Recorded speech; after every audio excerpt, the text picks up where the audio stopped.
Hello, YouTube. The coldest weekend of the Northeast and sub-zero temperatures are also expected. Sub-zero, that's it. In short, it's going to feel painfully cold to be outside, even for a few minutes. Furnaces, space heaters, and electric baseboards and cable electric systems will be working overtime to keep up. The blast of Arctic airs coming directly from the frozen tundra north of Hudson Bay, Canada, and will bring dangerous conditions and yet another surge in energy demands to over 100 million utility customers in the northeastern part of the nation. The Arctic blast this weekend is but part of a long running bout of well below historical average temperatures.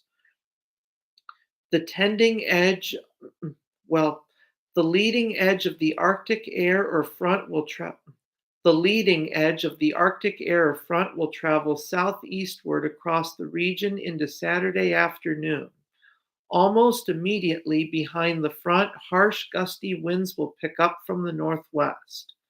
The worst conditions in terms of wind and cold will be from Friday night to Saturday night from the eastern part of the Great Lakes to the mid-Atlantic coast. In New England, the worst conditions will be from late Saturday to Sunday, and real field temperatures will dip 10 to 20 degrees below zero in much of the Northeast. And in the coldest locations, like over the ridges and along flat open land and lakeshore areas, real field temperatures can plummet 25 to 40 degrees below zero for a time. And at this level, frostbite can set in quickly, and there's a high risk of hypothermia if not properly dressed. Whoever is spending time outdoors, including skiers, boarders, and snowmobilers, taking advantage in some of the best snow conditions in years, should use extreme caution. Strong winds may affect ski lift operations from Friday night to Saturday night. Extra caution is advised when using space heaters and fireplaces. Experts urge people to position space heaters well away from combustible objects and avoid using an extension cord to reduce the risk of fire. Kerosene base heaters should only be used with proper ventilation to avoid carbon monoxide poisoning. Fireplaces that have been idle for a while should have their flues inspected before use. Much of the landscape along the frigid air's route is snow-covered and frozen, with the only large freshwater body without extensive ice being Lake Ontario. The extent of the ice has disrupted ferry service in some coastal metro areas and damaged fishing piers on some of the bay and along the Atlantic coast.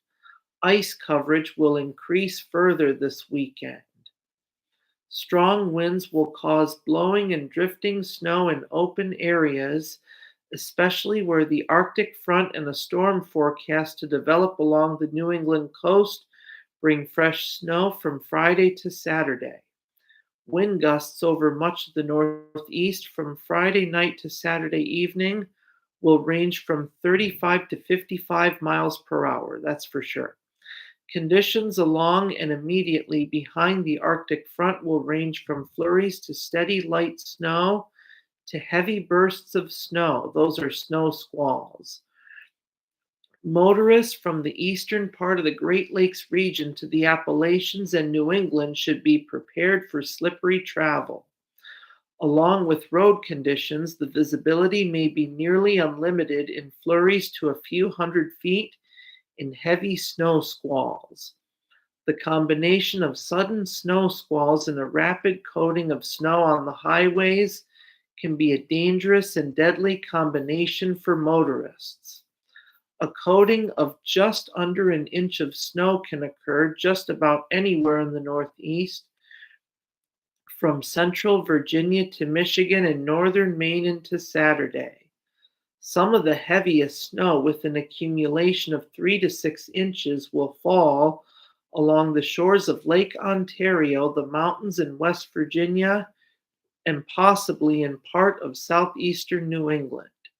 The combination of snow and gusty winds will lead to airline delays due to de-icing operations and the need for extra space between aircraft when landing or taking off in case of an issue. As the center of the Arctic air or high pressure slides over the Northeast on Sunday, winds will ease. After an absolutely frigid start to the day, after an absolutely frigid start to the day, actual temperatures will start the day well below zero over upstate New York and northern New England, but temperatures will dip into the single digits as far south as southeastern Virginia early Sunday. But there's some good news for the southeast states as the core of this Arctic blast will focus up north. Florida should avoid a major freeze this time. And there's some good news for all starting next week. Air originating from the Pacific Ocean will travel eastward across the nation during weeks 2 and 3 of February.